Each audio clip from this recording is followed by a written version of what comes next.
ফুরফুরা শরীফের এক পীরজাদা, সে তৃণমূলের সাধারণ সম্পাদক নাকি ফেদা হইয়াছে। তাও গিয়ে যা, মরি গে যা শালা, রাজনীতি করে বড় লোক হবি, হোক গিয়ে যা, তোর নেশা জুগিয়েছে হয়ে যা। কিন্তু তোর মুসলমানদের উপরে যখন, জাতির উপরে যখন এত বড় বড় আঘাত, মেকুড়ির মতো তার পাঁচ পাঁচ ঘুরতিস কেন? এই শালা ছাগল, এই শালা ছাগল, মুসলমানদের আঘাত করে আর তুই তার আঁচল চুচিস?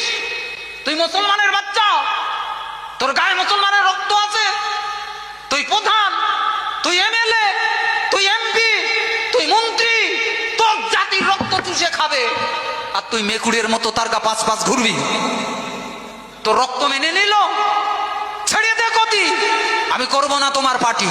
মুসলমান আজকে যারা আজকে তৃণমূলীর নেতা আছে, যদি এক বাক্যে বলে, এমএলএ যে কটা আছে, এমপি যে কটা আছে, মন্ত্রী সিদ্দিকুল্লাহর মতো মাওলানা সিদ্দিকুল্লাহ মন্ত্রী হইয়াছে, একটা কথা বলতে না বাবা, কি সর্বনাশে দেশে সাধারণ মানুষের কি বলবো?